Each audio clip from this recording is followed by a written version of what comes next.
What's up, gamers, and welcome to the show where I keep you guys updated on the latest in gaming news. But before we get into today's gaming news, let's take a look at today's clip of the day. Clip of the day.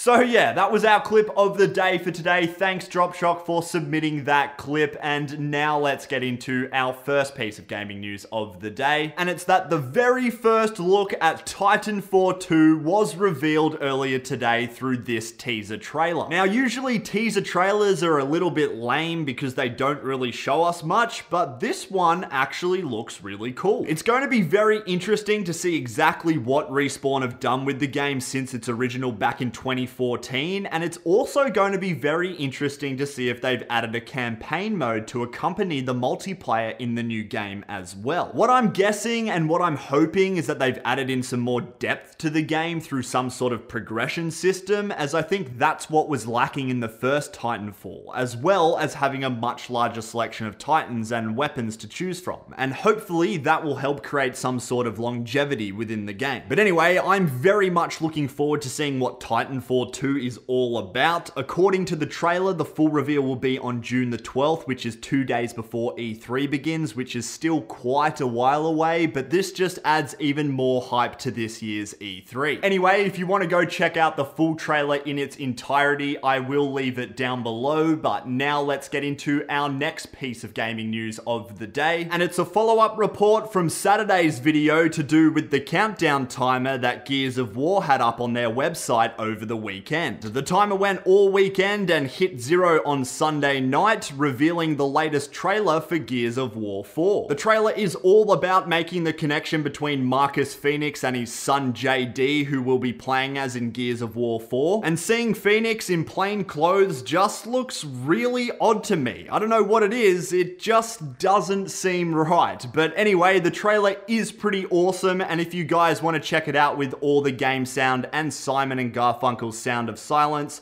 I will leave it down below. And speaking of things that will be down in the description below, that leads us into our next piece of gaming news of the day, and it's that we've been given some brand new screenshots from the devs of Tekken 7. The screenshots focus on Heihachi, and in particular, the new look for his default outfit, and it's looking pretty awesome. What's good about these screenshots is that they're actually taken from in-game footage, so we get to see what the outfit looks like in the actual game, rather than it just being a high definition render that looks nothing like what it's going to look like in the final version of the game. There's a total of 6 screenshots, and if you guys want to check them out in their original form, they will be, as I said, in the description below. But now let's get into our final piece of gaming news of the day, and it's that we've been given a little more information about Final Fantasy 15, particularly to do with DLC, the PC version, and the overall frame rate across the board. All the information came through an interview made by a French website who interviewed Square Enix and uncovered some more info. On the subject of DLC, the developers are going to begin announcing how they plan to dish out the DLC in the summer. So far, they've mentioned that they don't want to create ordinary DLC, and they're aiming to create DLC that will create enthusiasm among the players, as well as prolong the overall experience of the game. In terms of a PC version, they've said that they do plan to have the game available on PC after the console version, with the reason being that it would allow them to push the game to a whole new level on the technical side, which is something they've said that they really want to do, but they've also said that if they do decide to do it, it would require an entire fresh build from the ground up to pull it off, which basically means that they don't want to just port it over from the console version, which is really good to hear. And finally, to do with frame rate, the team is currently optimizing it to find a a good balance between what's seen on the screen and how the actual game runs behind the screen. They've basically said that they want it to run a lot better than what we've previously seen in gameplay, but they don't want to sacrifice how the game looks by doing this. So they're still tweaking things and working on the frame rate, so at least we know that they are aware that it definitely needed improving from the demos that we've seen, where it was dropping well below 30 FPS during combat. So yeah, a little bit of extra information for Final Fantasy 15. The game is set to be coming out on the 30th of September if everything goes to plan.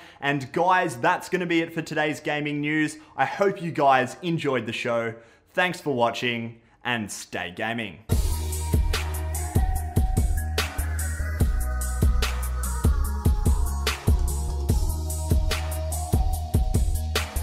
It is a step towards having esports as a part of the Olympics sometime in the future, which is what this eGames initiative is working towards. Now, I personally think that esports at the Olympics could actually be a very big thing in the future, but I think it would only